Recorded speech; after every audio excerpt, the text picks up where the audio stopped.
नमस्कार मित्रांनो, steno with Nilesh या आपल्या यूट्यूब चॅनलवर सर्वांचे स्वागत आहे.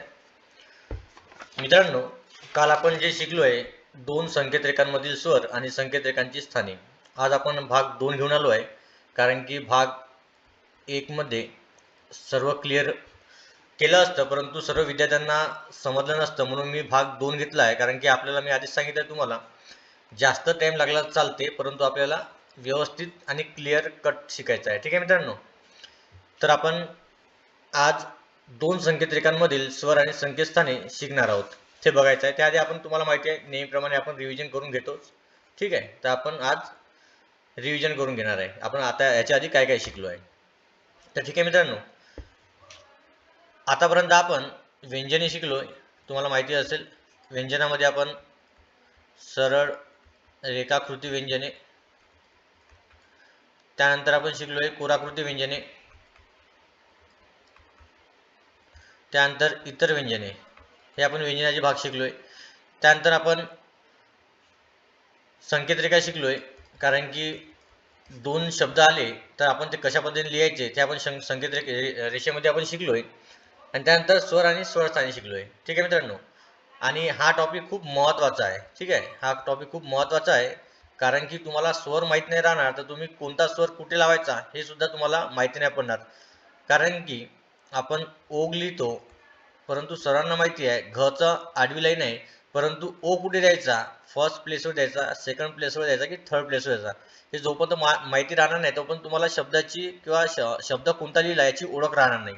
त्यामुळे हा चार्ट खूप महत्त्वाचा आहे. हा व्हेरी व्हेरी व्हेरी IMP आहे. मी तुम्हाला नेहमी सांगतोय की याचा स्क्रीनशॉट काढून ठेवायचा आणि याचं सर्वात जास्त प्रॅक्टिस करायची. तर चला मित्रांनो, याची तुम्हाला पुन्हा एकदा ओळख करून देतोय. तर मराठीमध्ये आपले किती स्वर आहे बघा.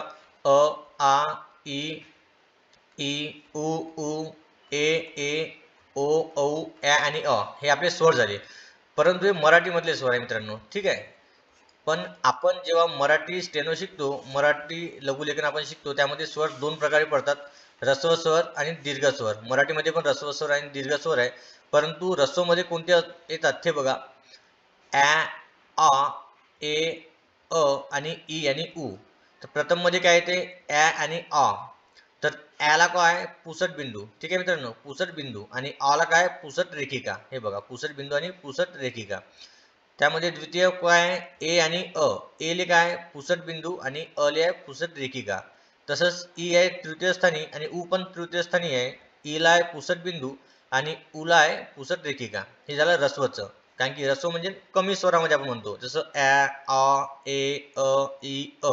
हे झाले ऱ्हस्व म्हणजे कमी कमी स्वर लागतो त्याला. ठीक आहे, आणि दीर्घ म्हणजे लांब उच्चार होतो, लांब उच्चार. ठीक आहे, जसं आ, ओ, ए, औ, ई, उ हे लांबट उच्चाराचे स्वर आहे, म्हणून आपण म्हणतो त्याला दीर्घ स्वर. तर दीर्घ स्वरामध्ये कसं आहे, ठळक बिंदू आहे. आला कसा आहे ठळक बिंदू. आ येथे प्रथम स्थानामध्ये आणि औ येथे प्रथम स्थानामध्ये, म्हणून आला कसा आहे ठळक बिंदू आणि औ जी आहे डार्क रेखिका आहे. ठीक आहे, तसंच ए आहे, ए ले ठळक बिंदू आणि ओ ले आहे डार्क रेखिका म्हणजे ठळक रेखिका. तसंच तिसऱ्या स्थानी आहे ई, ई ले आहे ठळक बिंदू आणि उ ले आहे ठळक रेखिका. ठीक आहे मित्रांनो, हे मी आजचे तिसरं आहे, तिसरं स्वर आणि स्वरस्थानी याची ओळख करून देऊन राहिलो आहे. त्यानंतर आपण बघू स्वरांच्या खुणा. मी हे तुम्हाला कालही सांगितलं होतं, आज मी रिपीट घेत आहे, कारण की तुमची जास्तीत जास्त प्रॅक्टिस झाली पाहिजे, जास्तीत जास्त सराव झाला पाहिजे. ठीक आहे मित्रांनो, जास्तीत जास्त तुमचा सराव झाला पाहिजे. तर बघा, अधोगामी आणि ऊर्ध्वगामी संकेतरेखांच्या बाबतीत अगोदर येणारा स्वर संकेतरेखांच्या डावीकडे दिला जातो व नंतर येणारा स्वर संकेतरेखाच्या उजवीकडे दिला जातो. ठीक आहे, अर्थात वाचायच्या वेळी अधोगामी आणि ऊर्ध्वगामी संकेतरेखांच्या बाबतीत संकेतरेखाच्या डावीकडे दिलेला स्वर अगोदर वाचायचा आणि उजवीकडे दिलेला स्वर नंतर वाचायचा. आता मी वाचून दाखवलंय, तुम्हाला काही समजलं नसेलच, मी तुम्हाला याची उदाहरणासोबत तुमची प्रॅक्टिस करून घेतो. ठीक आहे मित्रांनो, हे बघा, याला काय म्हणतात एट. इथे काय म्हणतात, डावीकडे दिलेला स्वर म्हणजे अगोदर जो स्वर येतो तो डाव्या बाजून द्यायचा. आता ए ट ठ माहिती तुम्हाला कसं लिहितो, ठ या बाजून लिहितो आपण. पण ए कशामध्ये आहे, द्वितीय स्थानामध्ये आहे. मग याचा काय झाला, आला प्रथम स्थान, द्वितीय स्थान आणि तृतीय स्थान. मग ए कुठे आला, याच्यावरती आला. बघा, आला याच्यावरती. या पद्धतीने प्रॅक्टिस करायची आहे. आता ओ ट ठ आपण या पद्धतीने लिहितो. ओचं कसं आहे, आडवी आणि ठळक रेषा आहे. या पद्धतीने आपण सेकंड प्लेसवर येतो. त्या पद्धतीने ठो काढायचा. ठ आधी आला, नंतर ओ आला. आता याच्यामध्ये काय झालंय, आधी स्वर आला, आधी काय आला स्वर आणि नंतर स्वर. तर आपण जेव्हा एखादी व्यंजन लिहितो तेव्हा त्या व्यंजन, आता समजा इथं मी तुम्हाला काय म्हटलं, ठ आहे, ठच्या आधी स्वर आला आणि ठच्या नंतरही स्वर आला. तर आधी आपण समजा इथं ए लिहिलं एट, तर ए पहिले स्वर आहे म्हणून आपण काय दिलं, अगोदर स्वर लिहिला आपण, नंतर ठ लिहिला. पण इथे काय आलाय, आधी ठ आहे नंतर ठो आहे, कारण की स्वर ठच्या नंतर आलाय, त्यामुळे आपण नंतर दिला, आपण सेकंड प्लेसवर दिलं. ठीक आहे मित्रांनो, हे लक्षात ठेवायचं. आता ओ ल आहे आधी, आधी काय ओ आहे, इथं आला स्वर. ठीक आहे, ओ ओ ओ कशामध्ये, सेकंड प्लेसवरती आहे, आला ओ ठळक आहे रेखिकेमध्ये. आणि ल हे झालं आपला ल. ठीक आहे मित्रांनो, यानुसार आपली प्रॅक्टिस करायची आहे. त्याच पद्धतीनं भो, भ पण डार्कमध्ये अशी डावीकडून उजवीकडे आणि सेकंड प्लेसवरती. हो, हो पण या पद्धतीने आहे सेकंड प्लेसवरती. आय आला पहिल्या याच्यावरती, आ कशा आहे, ठळक याच्यावर आहे, ठळक याच्यावर फर्स्ट प्लेसवर आहे म्हणून आलाय पहिल्या याच्यावरती. आणि य. ठीक आहे, वा, वा आपण असा काढतो म्हणजे ते झालं फर्स्ट, सेकंड आणि थर्ड, आला पहिल्या स्थानावरती डार्कमध्ये आला. ठीक आहे मित्रांनो, इथपर्यंत समजलं असेल तुम्हाला. समोर बघू. अग्रगामी संकेत रेखाच्या बाबतीत अगोदर येणारा स्वर संकेत रेखाच्या वर दिला जातो आणि नंतर येणारा स्वर संकेत रेखाच्या खाली दिला जातो. वाचताना अग्रगामी संकेत रेखाच्या वर दिलेला स्वर संकेत रेखांच्या अगोदर वाचायचा आणि खाली दिलेला स्वर संकेत रेखांच्या नंतर वाचायचा असतो. ठीक आहे मित्रांनो, आता इथे पण बघा, अग्रगामी आणि उदोग्रामी. अग्र म्हणजे आपल्याला रेषेमधून घ्यायचं आहे आपल्याला. ठीक आहे, रेषेवरती येणारी लाईन. आता ओ, ओ कसा आहे, घ कसा आहे, लाईनवरती आहे. ठीक आहे, आणि मनामध्ये ओ असं दिलं आहे. आता ओम, ओम आहे का याच्यामध्ये, रेषेवरती नाही, रेषेला छेदत नाही, परंतु रेषेच्या वरती येईल या पद्धतीने ओम असेल डार्कमध्ये ओ. खो त्याच पद्धतीने लाईटमध्ये आणि डार्कमध्ये. एन डार्कमध्ये, कारण की हे सेकंड प्लेसवरती याच्यावरती म्हणून. ठीक आहे मित्रांनो, याची जास्तीत जास्त प्रॅक्टिस करा. ठीक आहे, समोर बघू आपण. हे बघा, काल मी तुम्हाला हे शिकवलंच होतं, दोन संकेत रेखांमधील स्वर आणि संकेत रेखांची स्थाने. याचे स्क्रीनशॉट काढून घ्या, तुम्हाला काल पण म्हटलो आहे आणि आज पण म्हणतोय, याचा स्क्रीनशॉट काढून ठेवा आणि प्रॅक्टिस करा चांगली. कारण की मी तुम्हाला आधी सांगितलंय, पहिलं स्थान, दुसरं स्थान, तिसरं स्थान कुठे येते. कारण की आपला जर पहिला स्वर आला, त्यानंतर आपण दुसऱ्या स्थानावर तिसऱ्या प्लेसवर आपण चिन्ह देतोय. ठीक आहे मित्रांनो, बघा, दोन संकेत रेखांमध्ये येणाऱ्या प्रथम आणि द्वितीय स्थानाच्या स्वरांच्या खुणा पहिल्या संकेत रेखेनंतर त्या स्थानी घ्याव्या, परंतु तृतीय स्थानाच्या स्वरांची खूण मात्र तिसऱ्या संकेत रेखाच्या अगोदर तृतीय स्थानी घ्यावी, कारण ती पहिल्या संकेत रेखेनंतर तिच्या तृतीय स्थानी देण्यापेक्षा दुसऱ्या संकेत रेखाच्या अगोदर तृतीय स्थानी देणे जास्त सोयीचे पडते. मी कालही तुम्हाला उदाहरण दिलं होतं, कारण की याचंवाला जर तिसऱ्या प्लेस इथं आपण पकडला, ठीक आहे मित्रांनो, मग तुम्हाला माहिती नाही पडेल ही याचा, तर आपण तो क लिहिलं तक, मग आता इथं तिसरा प्लेस आपण हा पार्ट येते. ठीक आहे मित्रांनो, मग तुम्हाला माहिती नाही पडेल कचा पहिल्या प्लेसवर आपण लिहिलाय की आपण तच्या तिसऱ्या याच्यावरती लिहिलाय, त्यामुळे आपण काय म्हणतो, तिसऱ्या प्लेसवरती यायचं. ठीक आहे, दुसऱ्याच्या तिसऱ्या प्लेसवर यायची, म्हणजे तुम्हाला तुरंत लक्षात राहते. ठीक आहे, याची मी तुम्हाला उदाहरण देतो समोर. आपण हे पण बघा, त प 1 2 आणि तिसरा इथं द्यायचा आपण इथे घेतला आहे. त्या पद्धतीने हे पण बघा, एक पहिलं प्लेस, दुसरं प्लेस, पण याचा दुसऱ्याचा आपण इथे द्यायचं तिसरं प्लेस. हे पण बघा, फर्स्ट प्लेस, सेकंड प्लेस आणि थर्ड प्लेस. ठीक आहे मित्रांनो, या पद्धतीने आपल्याला करायचं आहे. समोर बघा, संकेत रेखांची स्थाने. तुम्हाला मी काल पण सांगितलंय संकेत रेखांची स्थाने कोणती कोणती असतात. ठीक आहे, स्वरांच्या खुणा देण्याची ज्याप्रमाणे 3 स्थाने असतात, त्याचप्रमाणे संकेत रेखा लिहिण्याची देखील 3 स्थाने असतात. प्रथम स्थान, द्वितीय स्थान, ठीक आहे, फर्स्ट, सेकंड आणि तृतीय म्हणजे थर्ड प्लेस. ठीक आहे, हे फर्स्ट प्लेस, सेकंड प्लेस आणि थर्ड प्लेस. त्यामध्ये स्थान रेषेच्या वरील अबोध लाईन स्थानास प्रथम प्लेस म्हणतात. हे झाली तुमची लाईन. ठीक आहे, ही लाईन असते बुकाची तुमच्याली. याच्यावरती आपण जे लिहितो याला पहिलं प्लेस म्हणतो आपण. रेषेवरील ऑन द लाईन स्थानात द्वितीय स्थान म्हणतो. ठीक आहे, आता ही लाईन आहे आणि तुम्ही लाईनवरतीच लिहिलं, हे झालं सेकंड. ठीक आहे, ही लाईन आहे, लाईनच्या वरती लिहिलं तर फर्स्ट प्लेस. ही लाईन आहे आणि लाईनवर आपण लिहिलं, हे झालं सेकंड प्लेस. ठीक आहे, ही लाईन आहे आणि लाईनला छेदून लिहिलं, कारण की छेदणारे पण असतात. ठीक आहे, उद्योगामी अधोगामी आणि ऊर्ध्वगामी या पद्धतीने मी तुम्हाला सांगितलं आहे. तर जे लाईनला छेदून निघतात, ठीक आहे, त्याला म्हणतो आपण थर्ड प्लेस. ठीक आहे, या पद्धतीने आपले प्लेस असतात. पण हे प्लेस कधी आणि कुठे वापरायचे हे मी तुम्हाला सांगतोच.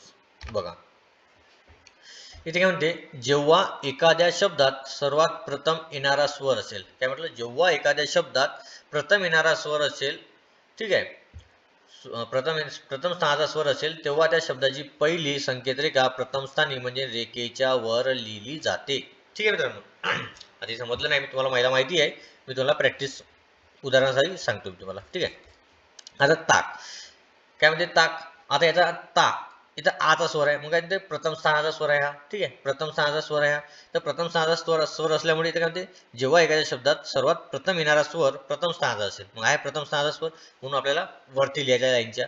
ठीक आहे, आता ता क आला, ताचा पहिला ताक. आता इथे पण आचा उल्लेख आहे. ठीक आहे, आचा स्वर आला दा मध्ये, मग इथं दा म आला दाम. इथं आला आचा स्वर आहे इथे पण. ठीक आहे, मग इथे लाईनच्या वरती इथं र ठ म्हणजे झाला रा ठ. लांब इथे पण म चा उच्चार आला, पण इथं आ पण आहे आणि इथं म पण आहे. ठीक आहे, लक्षात ठेवा. मग इथं आपण ल आणि म या पद्धतीने करायचं, म्हणजे काय झालं लांब. आता फौज, फौजा, मग काय झालं इथं, इथं फौ आणि जा. ठीक आहे, या पद्धतीने करायचं. नंतर बघा, जेव्हा एखाद्या शब्दात, हे झालं फर्स्ट वाला प्लेस, मी तुम्हाला सांगितलं आहे फर्स्ट प्लेस, हे झालं सेकंड प्लेस वाला आहे. ठीक आहे मित्रांनो, लक्षात ठेवा. जेव्हा एखाद्या शब्दात सर्वात प्रथम येणारा स्वर हा द्वितीय स्थानाचा स्वर असेल, आणखी द्वितीय स्थानाचा स्वर राहते. ठीक आहे, द्वितीय स्वर असेल, तेव्हा त्या शब्दाच्या संकेताकृतीतील पहिली संकेत रेखा द्वितीय स्थानी म्हणजे रेखेवर लिहायची, जेव्हा दुसऱ्या स्थानामध्ये असतो. ठीक आहे, हे तुम्ही बघितलं असेल. एक मिनिट मित्रांनो, हे बघा, आता मी काय म्हटलं तुम्हाला, प्रथम स्थानाचा स्वर राहिला तर रेषेच्या वर, द्वितीय स्थानाचा राहिला तर रेषेवर लिहायचा, आणि तृतीय राहिला तर रेषेमधून लिहायचा. ठीक आहे, हे लक्षात ठेवायचं तुम्हाला. ठीक आहे मित्रांनो, इथपर्यंत झाले. आता बघा चेला, मग आता चेले काय आला, ए लागला, मग ए कशामध्ये आहे, सेकंड प्लेसमध्ये आहे. ठीक आहे, आता होडी, होडीचा हो कशामध्ये आहे, सेकंड प्लेसवरती आहे हो. आता पैठण, मग पैठणमध्ये ए कशामध्ये आहे, सेकंड प्लेसवरती आहे. पगडी, पगडीचा अ कशामध्ये आहे, सेकंड प्लेसवरती आहे, पण लाईटमध्ये आहे. ठीक आहे मित्रांनो. आता बघा चेला, चेला कसं येतो, हा झाला च आणि या ल आला सेकंड प्लेसवरती चे, आणि याचा ला, चेला. आता होडी, होडी आपणच लिहितो, इथं हो आणि डी. आता हो कशामध्ये, सेकंड प्लेसवरती आहे, पण डार्कमध्ये लाईन आहे, आणि होडी. ठीक आहे, अशा पद्धतीने आपल्याला करायचं आहे, हे डार्कमध्ये टीमध्ये यायचं आहे. ठीक आहे मित्रांनो. आता पैठण, हे झाला प ठ आणि मोठानं डार्कवालानं. ठीक आहे, वरती बघत असताना. आता पैठण ए आहे, मग डार्कवाला तुम्ही बघायचं सेकंड प्लेसवर येईल, पण हे कसं आहे, विशेष नाम आहे. पैठण कसं आहे, विशेष नाम आहे.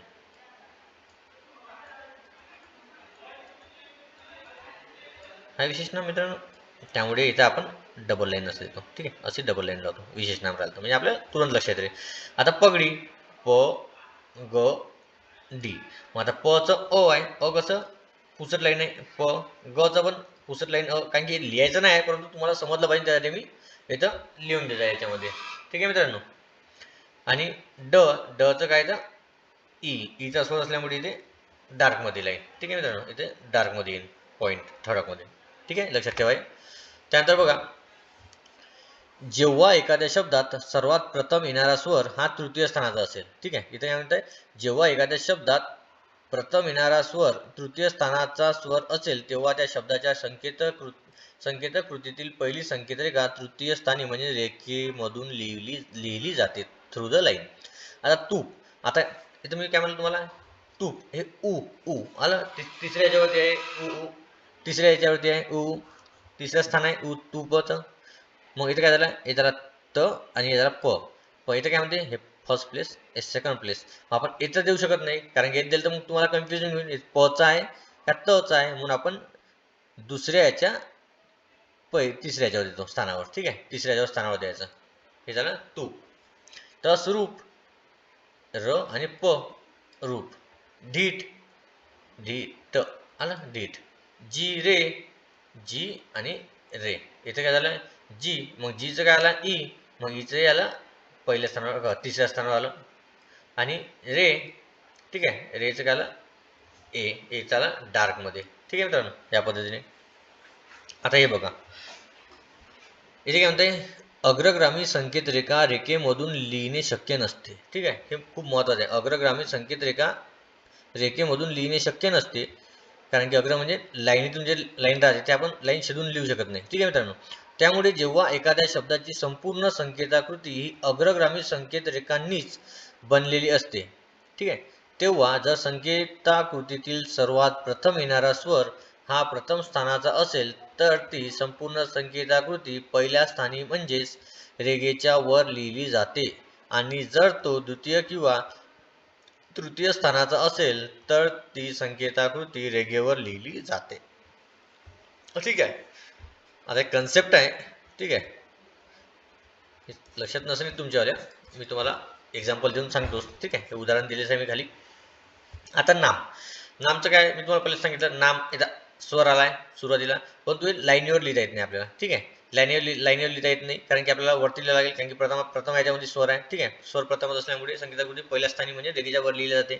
ठीक आहे, मग आपण नाम कसं लिहितो, हे झाला न, हे झाला म, मग इथं आला नाम, इथं काम त्याच पद्धतीने, कारण की लाईनवर लिहितात ना, कारण की बघा आता लाईनवर आपण लिहिली, मग पूर्ण बॉडी लाईनवाली घ्यायची वाली, पूर्ण बॉडी नाही येत ना, छेदून जाते बॉडी. ठीक आहे, हे बघा अर्धी वरता राहते, वरता राहते, अर्ध खाली राहते, मग पूर्ण आहे का नाही आहे, त्यामुळे लाईनच्या वरतं घ्यायचं आणि असं लिहायचं. हे झालं नाम. त्याच पद्धतीने काम. आता काम तुम्ही म्हणाल क तर लाईनवर येते बा, मग समोरचं सेंटेन्स येतं का, समोरचं सेंटेन्सचं असं चाललं, त्यामुळे आपण अशा पद्धतीने लिहायचं. हे झालं काम. ठीक आहे मित्रांनो. आता महिना, हे बघा या पद्धतीने घ्यायचं.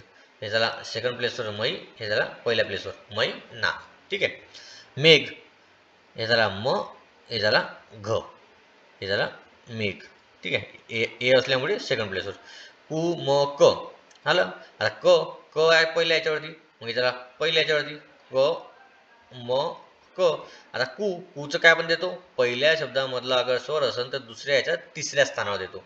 आला इथं कुमक, हे झालं कुमक. हे खूप महत्वाचं आहे मित्रांनो, बरेच विद्यार्थ्यांना समजत नाही. ठीक आहे, मी आता काल समजा एखादी एक्झाम्पल तुम्हाला प्रॅक्टिस करायला लावली होती, पण तू प्रॅक्टिस होते पोरं काय करतात, आता कोणाला म्हणलं नाम लिहून घ्या, मग पोरं काय करतात, हे या पद्धतीनं असे करतात. म्हणजे पूर्ण नाही आलं ना, पहिला शब्द पूर्ण आला का नाही, पहिला शब्द पूर्ण येत असेल तर तुम्ही लाईनवर लिहा ना, पण पहिला शब्द पूर्ण आला का नाही, त्यामुळे आपल्याला अशा पद्धतीने नाम लिहायला लागेल. ठीक आहे मित्रांनो, हे लक्षात ठेवा.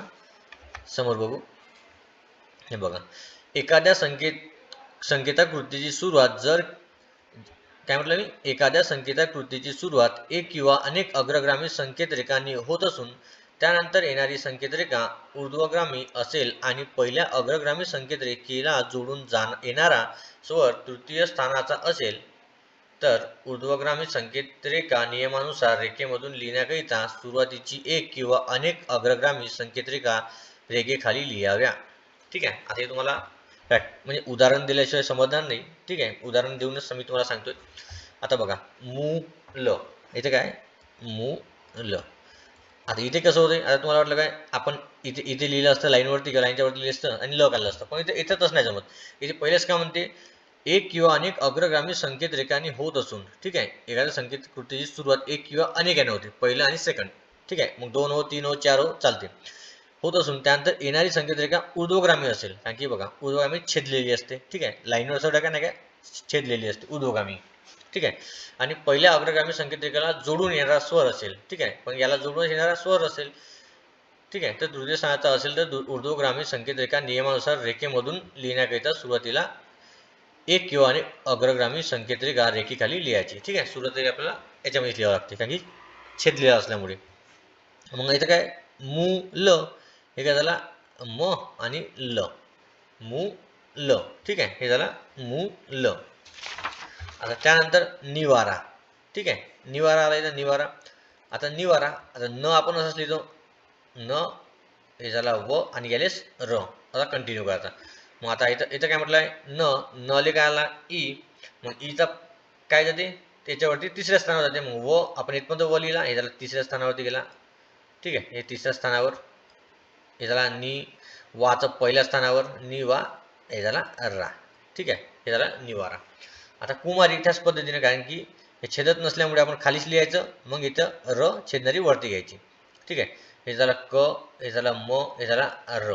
ठीक आहे, मग क इथला स्वर लागला, आला इथं स्वर उचा स्वर लागला, आला उचा स्वर, तर आपल्याला इथे यायचं आहे. ठीक आहे, कु मा, हे झाला कु, हे झाला मा आणि हे झाला री, हे झाला कुमारी. ठीक आहे मित्रांनो, याची प्रॅक्टिस चांगली करा. जेवढी तुमची जास्त प्रॅक्टिस करा तेवढं चांगला कन्सेप्ट क्लिअर होईल. ठीक आहे, त्यानंतर दुसरा बघू. तसेच एखाद्या संकेताकृतीची सुरुवात एक किंवा अनेक अग्रगामी संकेतरेखांनी होत असून त्यानंतर येणारी संकेतरेखा अधोगामी असेल आणि पहिल्या अग्रगामी संकेतरेखेला जोडून येणारा स्वर प्रथम स्थानाचा असेल तर ती अधोगामी संकेतरेखा प्रथम स्थानी म्हणजेच रेघेच्या वर लिहावी. तो स्वर द्वितीय स्थानाचा असेल तर ती अधोगामी संकेतरेखा द्वितीय स्थानी म्हणजे रेघेवर लिहावी व तो तृतीय स्थानाचा असेल तर ती अधोगामी संकेतरेखा तृतीय स्थानी म्हणजे रेघेमधून लिहावी. ठीक आहे, हे खूप महत्त्वाचं आहे मित्रांनो. ठीक आहे, हे खूप महत्त्वाचं असते. हे आपले सगळेच कन्सेप्ट महत्त्वाचे आहे. ठीक आहे, हे उदाहरण आपण घेऊ. आणि कन्सेप्ट मी तुम्हाला वाचून सांगितलं, तुमच्या डोक्याच्या वरून जाणार. तुम्ही तुमच्या शब्दामध्ये पुन्हा रिपीट करा आणि चांगलं समजून घ्या की कन्सेप्ट काय म्हणते आणि कन्सेप्टच्याच बेसवर आपल्याला लिहायचं आहे. ठीक आहे, इथं आपण पहिले पण बघितलं होतं, अगर सुरुवातीला स्वर आला तर आपण रेषेवरती घेऊ. ठीक आहे, पण तिथं आपल्याला छेदू शकत नाही. ठीक आहे, कारण की आपण छेदलं तर त्यामध्ये अजून आपले कन्सेप्ट म्हणते की एक किंवा अनेक अग्रगामी संकेतरेखांनी होत असून त्यानंतर येणारी संकेतरेखा अधोगामीच असेल. ठीक आहे, एखाद्या अधोगामीच आपली रेखा आहे. ठीक आहे, आणि पहिल्या अग्रगामी संकेतरेखेला जोडून येणारा स्वर आहे, पहिल्या ह्याला जोडून येणारा स्वर असते आपला. प्रथम स्थानात असेल तर ती अधोगामी संकेतरेखा प्रथम स्थानी म्हणजे रेघेच्या वरच लिहायची आहे आणि तो स्वर द्वितीय स्थानात असेल तर अधोगामी संकेतरेखा द्वितीय स्थानी म्हणजे रेघेवर लिहायचं आहे. ठीक आहे, त्याच पद्धतीने पहिला स्वर असेल तर रेघेच्या वर, द्वितीय स्वर असेल तर रेषेवर लिहायचे आहे आणि तिसरा असेल तर छेदून लिहायचं आहे. ठीक आहे, हे खूप महत्त्वाचं आहे, त्यामुळे लक्षात ठेवा. आता काप, इथला क आणि इथला प, मग का प, काप. माप, मा प, आला माप. केत की, क त क, आला. मग केतकीचा एक उडाला, इथं के त काय, कारण की अ लागला इथं म्हणून आपण इथं दिला अ, आणि केतकीचा ई, ईचा स्वर इथे दिला म्हणून केतकी. आता कप, आता इथं स्वर कोणता आहे, अचा स्वर आहे म्हणून कप.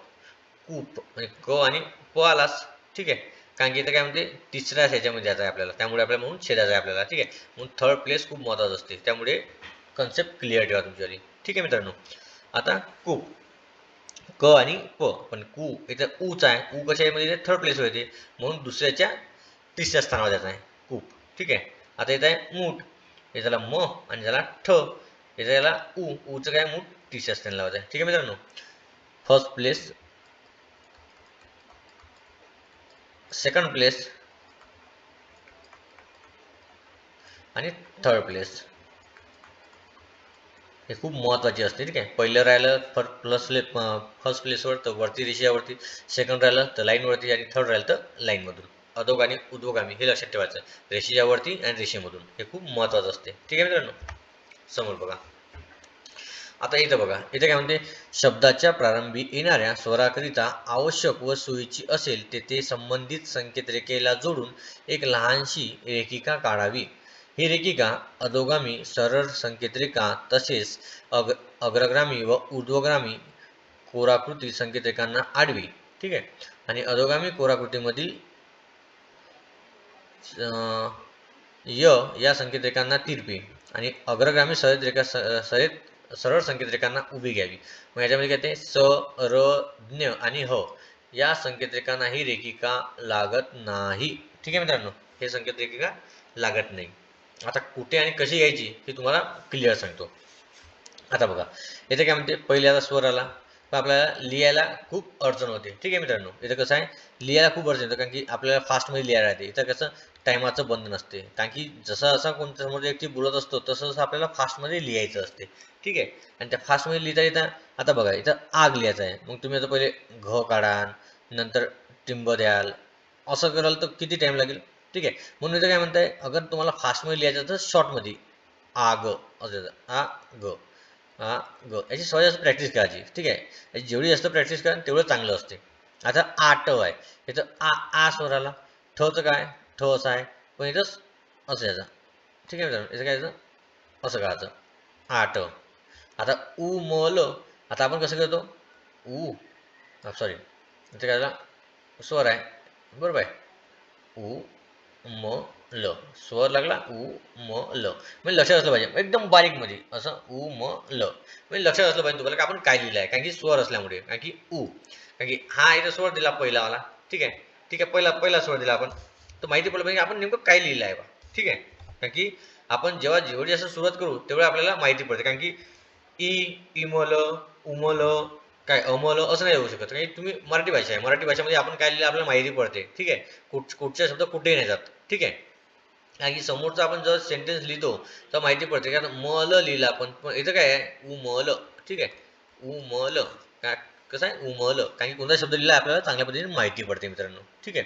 आता आड आहे, आता ल आणि प्लस अड, आता आपण याला कोण देतो असं येतो, नाही आला आला आपण काय देतो आ अड, ठीक आहे, आ अड असं करायचं, आ अड म्हणजे शॉर्टकट, जेवढं तुम्ही जास्त शॉर्टकट कीचा वापर कराल तेवढं तुमच्यासाठी चांगलं राहते मित्रांनो, ठीक आहे, म्हणून याची जास्तीत जास्त प्रॅक्टिस करा, तेवढंच नाही का चांगलं राहते, ठीक आहे मित्रांनो.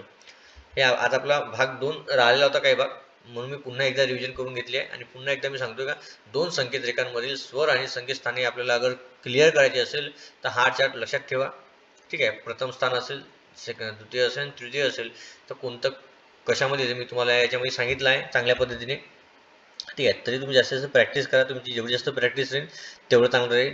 Above the line, on the line आणि थ्रू द लाईन हे कशामधून जाते हे मी तुम्हाला सविस्तर सांगितलं आहे याच्यामध्ये, काय रिपीट व्हिडिओ पहा, आणि जेणेकरून तुमच्या कन्सेप्ट क्लिअर झाल्या पाहिजे, ठीक आहे, हे मी तुम्हाला सांगितलं आहे कोणती कशामधून जाते, तर काय मूल कसं लिहायचं, निवारा कसं लिहायचं, कारण की अधोगामी आणि उद्योगामी याच्यामध्ये पण कन्सेप्ट क्लिअर झाला पाहिजे, तेव्हाच तुम्हाला माहिती पडेल काय अधोगामी काय आणि उद्योगामी काय आहे, तर काय संकेत रेखा जाणारी रेषेमधून जाणारी कोणती, वर्त कोणती आणि प्रथम कोणती हे पण आपल्याला समजलं पाहिजे मित्रांनो, ठीक आहे.